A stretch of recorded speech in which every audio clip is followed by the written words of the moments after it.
안녕하세요. 세상의 모든 돈을 복사하는 남자 돈봉남입니다. 여러분, 지난주 목요일 브리핑 내용 기억나시나요?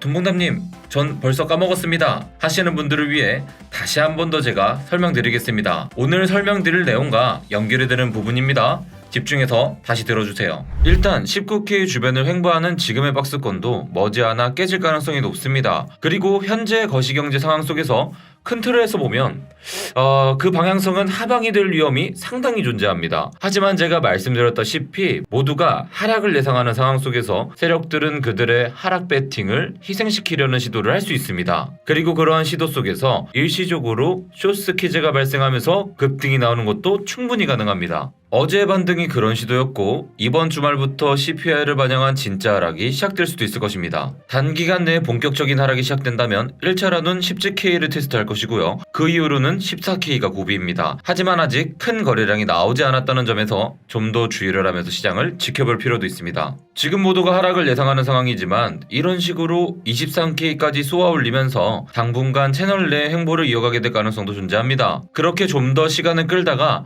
진짜 큰 움직임은 7월 말에 예정된 FOMC 발표 이유가 될 수 있을 것입니다. 잘 보셨나요? 조만간 중요한 움직임이 나올 수도 있고 모두가 CPI 결과로 인해 하방을 보는 상황이지만 당장은 숏포지션 청산을 위한 상승이 나올 가능성이 다분히 존재한다고 말씀을 드렸는데요. 보시다시피 비트코인은 그때 이후로 19K로부터 21.6K까지 반등을 줬습니다. 일단은 중요한 파란색 최선을 목전에 둔 상태로 잠시 주춤하는 모습을 보이고 있는데요. 여기서 파란색 최선까지 돌파한다면 비트코인은 빨간색 최선이 위치한 23K까지 가게 될 가능성이 높아집니다. 하지만 파란색 최선에 대한 돌파는 말처럼 쉽게 이루어지지 않을 수 있습니다. 1월 24일과 5월 12일 두 차례 결정적인 지점을 지지해주는 것이 바로 파란색 최선인데요. 바로 이 파란색 최선의 중요성을 수차례 제가 강조해서 말씀드렸었습니다. 보시다시피 지난 7월 8일에서 이 최선의 저항에 막혀서 되돌림이 나왔었죠. 과연 이번에는 저 저항선을 돌파할 수 있을지를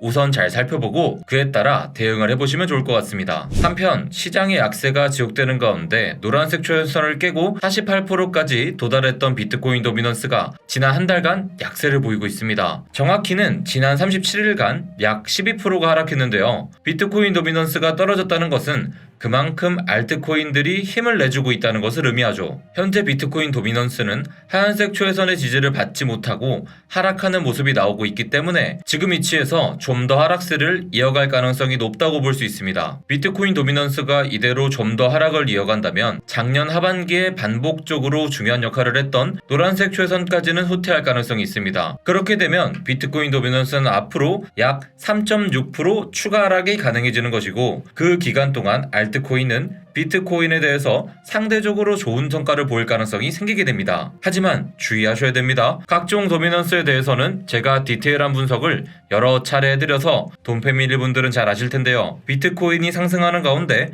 비트코인 도미넌스가 떨어지는 것은 그만큼 알트코인들이 더 크게 상승한다는 것을 의미하기에 매우 좋은 상태라고 볼 수 있습니다. 그러나 비트코인이 하락하는 가운데 비트코인 도미넌스가 떨어지는 것은 알트코인들이 비트코인에 대해 상대적으로 낮은 폭을 보인다는 의미죠. 그러니 도미넌스를 통한 시장 분석은 우선적으로 비트코인의 방향성이 파악된 상태에서만 의미가 있다는 것 꼭 기억하실 필요가 있습니다. 최근 비트코인이 일부 회복하는 가운데 비트코인 도미넌스가 떨어졌다는 것을 통해서 짐작할 수 있는 것은 이더리움이 높은 폭으로 상승했을 것이라는 점인데요. 보시다시피 이더리움은 상당한 강세를 보이고 있습니다. 하얀색 지지선을 기반으로 하여 노란색 저항선을 돌파하는 모습을 보여주고 있습니다. 현재 이더리움이 마주한 구간은 피보나치 그랜존의 상단부, 즉 가장 중요한 0.5라인입니다. 그렇다는 것은 이더리움이 지금 위치를 돌파할 경우 피보나치 블루존 상단부인 1790달러까지의 상승을 노려볼 수 있다는 의미가 됩니다. 하지만 반대로 지금 위치에서 추가 돌파에 실패하고 되돌림을 준다면 이더리움은 또다시 1000달러 아랫대로 후퇴할 가능성이 높아지게 됩니다. 우리가 비더리움이라고 불리는 비트코인 대비 이더리움 가치도 최근에 급등을 했습니다.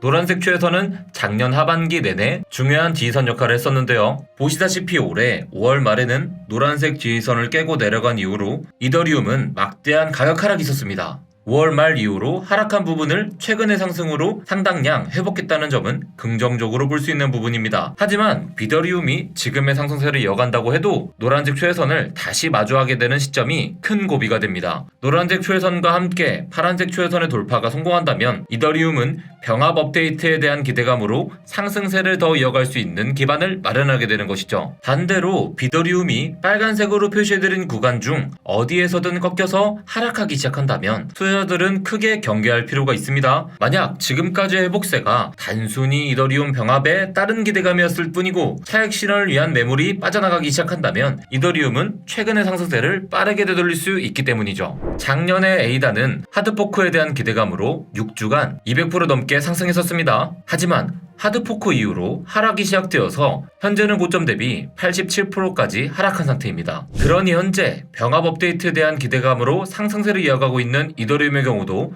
충분히 대비하실 필요가 있습니다. 현재 이더리움의 가격은 1,400달러 부근에 있는데요. 이미 말씀드린 것처럼 현재 위치한 피보나치 0.5 라인을 돌파한다면 1,700달러대까지는 저항이 없이 쉽게 올라갈 수 있을 것으로 보입니다. 다만 그 이후로는 더 주의를 기울이실 필요가 있습니다. 이더리움이 계속 상승해준다면 다른 알트코인들도 힘을 낼 수 있겠지만 이더리움이 상승을 멈추고 되돌림을 주기 시작한다면 다른 알트코인들도 큰 타격을 받게 될 가능성이 높기 때문입니다. 글래스노드의 분석에 따르면 비트코인에 투자된 총 미국 달러의 80% 이상이 최소 3개월 동안 움직이지 않았다고 합니다. 이는 대부분의 비트코인 공급이 현재 휴먼 상태이며 장기 홀더들이 더 이상 낮은 가격에 지출하기를 점점 꺼린다는 것을 의미한다고 합니다. 비트코인은 현재 작년 11월의 최고가에서 거의 70% 하락한 상태인데요. 글래스노드 온체인 분석에 따르면 비슷한 수준의 데이터를 보였던 것은 2012년, 2015년 및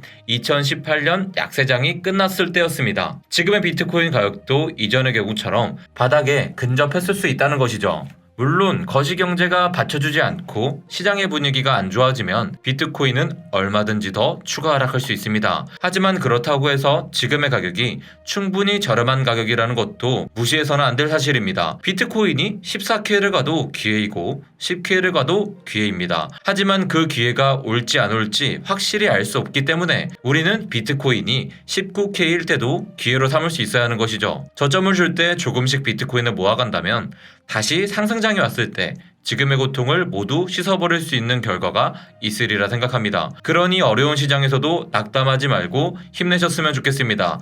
저 돈복남은 낙담하지 않고 열심히 노력하겠습니다. 저는 이 자리에 끝까지 있겠습니다. 최근 제가 폴리곤에 대해서 많은 언급을 드렸었죠. 영상을 따로 만들어서 전용 영상으로도 언급드리고 오늘 아침 라이브 방송에서도 주목해야 한다고 말씀드렸습니다. 현 시각 기준으로 업비트 상승률 1위네요. 혹시 매수하신 분들은 일부 익절하시고요. 수익화 잘 하시길 바랍니다. 항상 익절하는 습관을 들이셔야 됩니다. 디워드 컨퍼런스가 다가왔습니다. 7월 23일 토요일 동대문 노보틀에서 열리는데요. 많은 관심 부탁드리겠습니다. 디워드 컨퍼런스가 무엇이냐? 크립토 투자자분들 그리고 크립토신에서 사업하시는 대표님들 관련 종사자분들과 열심히 토론하고 네트워크도 하고 그런 크립토 파티라고 생각하시면 됩니다. 디워드 관련 파트너십 문의나 스폰서 문의, 참여 문의는 아래 메일로 연락주세요. 그럼 내일 라이브 방송에서 만나요. 안녕.